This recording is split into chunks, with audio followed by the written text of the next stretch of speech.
Hi friends, welcome to నాటు వైద్యం. మమ్మల్ని ఎంతగానో ఆదరిస్తున్న మా ప్రేక్షకులకి, మా సబ్స్క్రైబర్స్కి మా హృదయపూర్వక ధన్యవాదాలు. మీరు ఎలాంటి సమస్యలతో బాధపడుతున్నా, ఇలాంటి వ్యాధులకు గురైనా మా కామెంట్ ద్వారా తెలియజేయండి. తప్పకుండా చక్కని చిట్కాలు అందిస్తాం. మీ సమస్య తీవ్రమైంది అయితే మా కాంటాక్ట్ నెంబర్ 8328561975 లేదా 9703774744 కాల్ చేసి మా యొక్క అమూల్యమైన సలహాలని, సూచనలు కూడా మీరు పొందవచ్చు.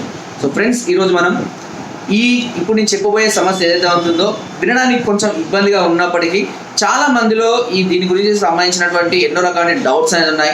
ఎంతోమంది కూడా మాకు కాల్ చేసి ఇది కరెక్టేనా కాదా, దీని గురించి సజెషన్ అంటే మీకు చెప్పడానికి కూడా చాలా ఇబ్బందిగా ఫీల్ అయినప్పటికీ అందరికీ తెలియాలి, అందరికీ దీని మీద ఒక అవగాహన కలగాలనే ఉద్దేశం కొద్దీ ఈ వీడియో తీయడం అనేది జరిగింది.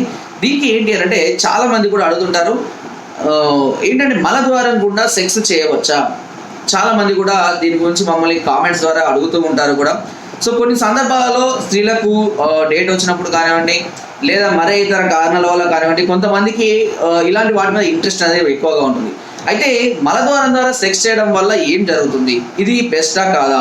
ఎందుకంటే చాలా మంది అనుకుంటారు మామూలుగా చేసిన దానికంటే మలద్వారం ద్వారా సెక్స్ చేయడం వల్ల పిల్లలు పుట్టే అవకాశం అయితే ఉండదు, దీనివల్ల ప్రెగ్నెన్సీ రాదు అని ఆలోచన చాలా ఉంటుంది. అయితే దీనివల్ల ఇలాంటి ప్రభావాలు మనకు ఎదుర్కోవాల్సి ఉంటుంది. ముఖ్యంగా ఈ మలద్వారం ద్వారా సెక్స్ చేయడం వల్ల ఒక్క లాభం కూడా ఉండదు, కేవలం ఏదో సంతృప్తి తప్పించి అన్ని రకాల నష్టాలు ఉండడం జరుగుతుంది. ముఖ్యంగా ఎలాంటి సేఫ్టీ లేకుండా కలవడం వల్ల అనేక రకాలైన కొన్ని కోట్లాది ఇన్ఫెక్షన్స్ అంటే వైరస్ అనేది డైరెక్ట్గా మీ శరీరానికి అటాక్ అవ్వడం అనేది జరుగుతుంది. దీని ద్వారా అనేక రకమైన సుఖ వ్యాధులు కానివ్వండి, గనేరియా లాంటి వ్యాధులు కానివ్వండి, దురద కానివ్వండి, ఎలర్జీ లాంటివి కానివ్వండి రావడం అనేది జరుగుతుంది. అంతేకాకుండా మీ పార్ట్నర్ ఎవరైతే ఉంటారో వారికి అక్కడ ఉన్నటువంటి ఆ రింగ్ ప్రాంతం అనేది ఏమవుతుందనంటే కొంతవరకు పటుత్వాన్ని కోల్పోవడం అనేది జరుగుతుంది. దాని ద్వారా ఏమవుతుందంటే వారికి మోషన్ వచ్చినప్పుడు ఆపుకోవడం కానివ్వండి, లేదంటే బ్లీడింగ్ అవ్వడం కానివ్వండి, ఇలాంటి సందర్భాల్లో జరిగే అవకాశం కూడా ఉంటుంది. సో 100కి 100% అది సేఫ్టీ అయితే కాదు. సో నేను అందరికీ అదే సజెస్ట్ చేస్తున్నాను.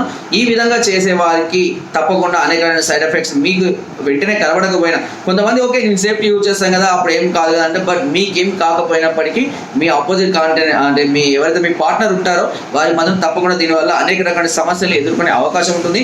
సో అందరికీ సమస్య రావాలని ఏం లేదు, బట్ అది సేఫ్టీ అండ్ సెక్యూర్ అయితే కాదు. ఇదైతే నేను ఖచ్చితంగా చెప్పగలుగుతాను.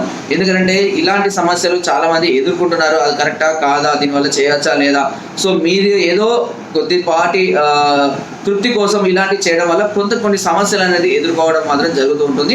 కాబట్టి ఎవరైతే ఈ సమస్యల గురించి, ఈ ఆలోచన గురించి, దీని గురించి తెలుసుకోవాలనుకుంటున్నారో నన్ను కామెంట్స్ ద్వారా, ఫోన్ ద్వారా, వాట్సాప్ ద్వారా అడిగిన వాళ్ళు ఎవరైనా సరే నేను చేసే సజెషన్ మాత్రం ఇది ఒకటే, ఇది సేఫ్టీ అయితే కాదు. సో ఫ్రెండ్స్, ఈ సమస్యల గురించి కొంచెం ఆలోచించండి.